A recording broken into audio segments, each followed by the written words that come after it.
చాలా వరకు తెలంగాణ అంటేనే రెసిడెన్షియల్ స్కూల్స్‌కు ప్రత్యేకత ఉంది గురుకులాలకి. అందులో భాగంగా ఈ గవర్నమెంట్ వచ్చిన తర్వాత ఇంటిగ్రేటెడ్ రెసిడెన్షియల్ స్కూల్స్ మీద కూడా హానరబుల్ సీఎం గారు చాలా దాని మీద చేద్దామన్న ఆలోచనలో ఉన్నారు. కాబట్టి మీకు అందుబాటులో ఉన్న మైనారిటీ కానీ, బీసీ వెల్ఫేర్ కానీ, సోషల్ వెల్ఫేర్ కానీ, కేజీబీవీసీ కానీ, తర్వాత మోడల్ స్కూల్స్ కానీ చాలా కాలేజీలు ఉన్నాయి. రెసిడెన్షియల్ స్కూల్స్‌లో ఇందాక మధు గారు చెప్పినట్టు అన్ని ఫెసిలిటీస్ ఉంటాయి. దానికి సంబంధించి ఎప్పుడెప్పుడు నోటిఫికేషన్ పడుతుందా అన్నది మీరందరూ కూడా ఇదంతా కూడా సోషల్ మీడియా ఎక్కువ మనకు చూస్తున్న సందర్భంలో చాలా వరకు నోటిఫికేషన్స్ పేపర్లో వచ్చినప్పుడు కూడా మనకు వే టు ఎస్ఎంఎస్ కానీ తర్వాత మిగతా సోర్సెస్ ద్వారా మనకు ఇన్ఫర్మేషన్ వస్తుంది. కాబట్టి ఆల్రెడీ మధు గారు చెప్పారు నోటిఫికేషన్ ఏపీఆర్జేసీకి రిలీజ్ చేశారు అని. బహుశా మిగతా బీసీ వెల్ఫేర్ కానీ సోషల్ వెల్ఫేర్ కానీ వాటికి సంబంధించి అప్డేట్ మీ కన్సర్న్ హెచ్ఎంస్ తోటి మాట్లాడుతూ ఉండండి. అందులో భాగంగా ఆ స్కూల్స్ కూడా ఉంటాయి కొన్ని. మీరు ఇప్పుడు సమ్మర్లో ఉన్నారు, మీకు నియర్ బై కాలేజ్కి స్కూల్స్కి ఒకసారి విజిట్ చేయండి. ఫర్ ఎగ్జాంపుల్ ఇందాక మైనార్టీ కాలేజ్లో నీట్ కోచింగ్ ఉంటుందా అని గద్వాల నుంచి ఎవరు అడిగారు.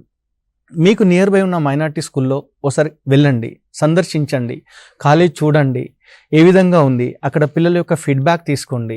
వాళ్ళ హయ్యర్ ఆఫీసర్స్ కూడా ఉంటారు, వారితోటి మాట్లాడండి. ఇంకా మేము చెప్పిన దానికంటే కూడా మీరు ప్రాక్టికల్గా అక్కడ చూసి వెళ్తే మీకు ఇంకా ఎక్స్పీరియన్స్ ఎక్కువగా ఉంటుంది, మీకు ఒక నమ్మకం కలుగుతుంది.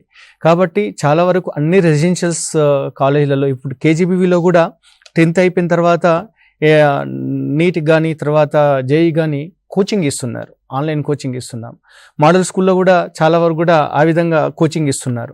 అన్ని కాలేజీలలో ఈవెన్ రెసిడెన్షియల్ కాలేజీలలో కానీ ఈ కేజీబీవీస్ కానీ తర్వాత మోడల్ స్కూల్స్లో కానీ అన్ని రకాల సంబంధించిన కోచింగ్స్ ఉన్నాయి.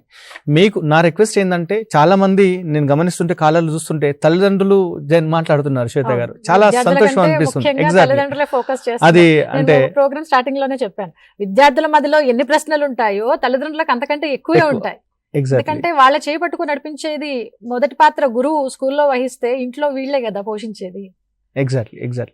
కాబట్టి పేరెంట్స్కి నా రిక్వెస్ట్ ఏంటంటే మీరు అందుబాటులో ఉన్న ఏదైనా కాలేజీని కానీ మీరు ఏదైతే చేరాలనుకుంటున్నారో అక్కడ ఫెసిలిటీస్ గురించి అడుగుతున్నారో మీరు నియర్ బై అంటే టైం ఉంది, మీకు ఇంకా రిజల్ట్స్ రావడానికి టైం ఉంది కాబట్టి మీరు సందర్శించండి, ప్రత్యేకంగా వాళ్ళకి తెలుసుకోండి. ఇంకే కోర్సెస్ ఉంటాయి లైవ్గా కూడా మీకు అవకాశం ఉంటుంది. కాబట్టి ఎందుకంటే చాలా రెసిడెన్షియల్ స్కూల్స్ ఉన్నాయి, మనకు 1000 వరకు రెసిడెన్షియల్ స్కూల్స్ ఉన్నాయి తెలంగాణ రాష్ట్రంలో. కాబట్టి అందుబాటులో ఉన్న ఏదైనా కాలేజీకి వెళ్ళినా కూడా వాళ్ళు కన్సర్న్ హయ్యర్ ఆఫీసర్స్ వాళ్ళ నెంబర్ తీసేసుకోండి.